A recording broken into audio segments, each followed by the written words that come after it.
Hi, and welcome back to Authentically ADHD. I am your host, Carmen. I'm a late diagnosed ADHDer, an early childhood special educator, and a certified life and performance coach.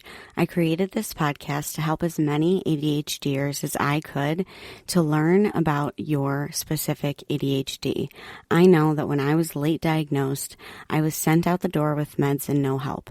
We have to do a lot of this work on our own, but if we join together in community, we can live more authentically and with more joy in our lives. Are you ready? Let's get started.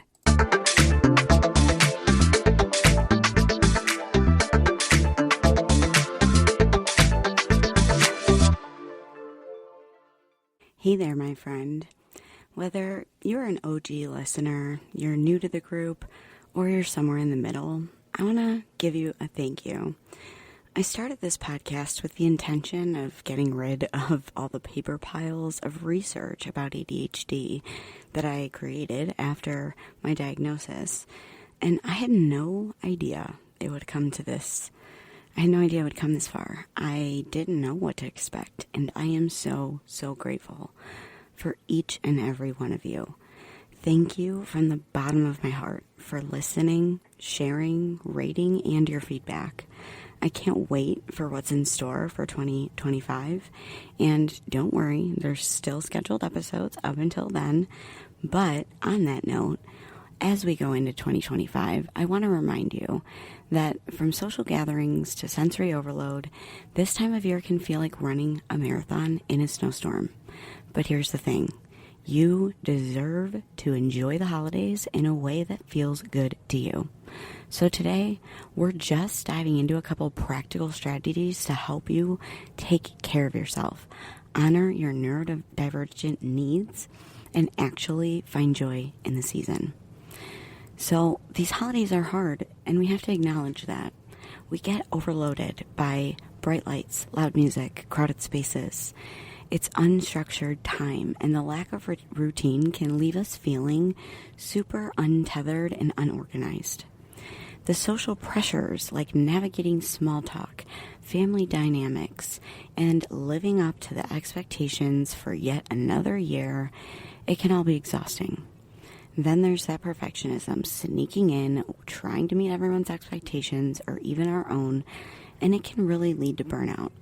And recognizing that these challenges exist is the first step to managing them, my friends, okay?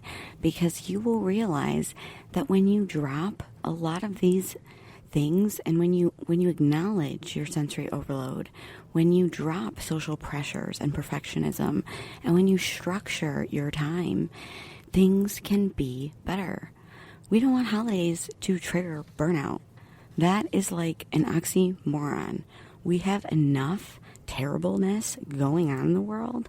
Let's not add on to it ourselves by shaming and guilting ourselves and setting expectations that are just way too hard to meet. So let's get into it. Set some boundaries without guilt, okay? No is a full sentence. So say no when you need to. You're not obligated to attend every party or bake cookies for every neighbor. A simple little script can help. Thanks for inviting me, but I need to take care of myself right now, or I don't have the capacity right now. And remember, like I said, no is a complete sentence. Create a sensory sanctuary. Find a quiet place to retreat if you're overwhelmed at gatherings.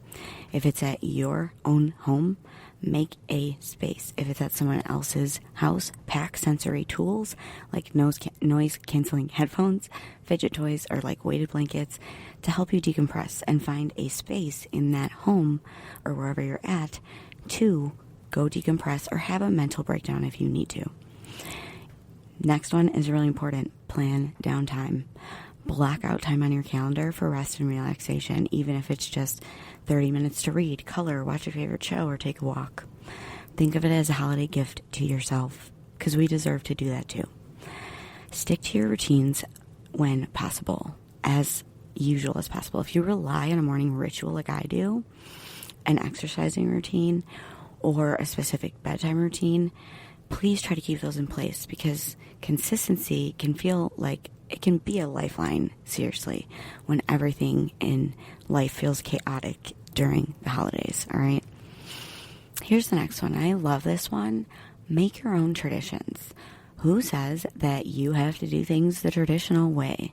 Maybe your holiday tradition is watching your favorite movie in pajamas or having a low-key dinner instead of a big feast. It's your holiday, so do it your way. If you want to do it big, go big. Do it what makes you happy. I have said this since I started growing and I realized how stupid it was to judge people on when they put their Christmas lights up. Because guess what? That's not our joy to mess with. Let people have their joy. Those lights are not bothering you. So that's when I kind of realized, like, a lot of that stuff is really stupid, you know? Like, if you want to put your Christmas lights up in July, have at it. That's your joy. All right, anchor yourself with visual reminders. Like I said, sticky notes don't work for me, but if they work for you, use them. Digital planners, remind yourself priorities of tasks and self-care steps. And make sure you include the reminders for the self-care, because you will forget, because our working memory sucks. During this busy season, you have to externalize these thoughts and these reminders to conserve your energy. I have a couple tips for social gatherings too. Arrive early and leave when you're ready. This gives you control over your environment. And guess what? You don't have to be Irish to do an Irish goodbye, meaning you quietly sneak away and just send a thank you card later. Bring a friend, a partner, or a sibling that can help you navigate tricky social dynamics. And use grounding techniques like deep breathing or focusing on an object when you feel overstimulated. The holidays don't have to be perfect to be meaningful. Taking care of yourself is the greatest gift you can give, not just to yourself, but to those who care about you. So as you navigate this season, remember, it's okay to prioritize your needs. You don't need to just survive the holidays. That's not the point. You're redefining them in a way that works for you so you can actually enjoy them. Thanks again for always tuning in to Authentically ADHD. As always, if you found this bonus episode helpful, share it with someone you think might need a little bit of extra support this holiday season. That's all I have for now, my friends. I hope you enjoyed this bonus episode. Talk to you soon.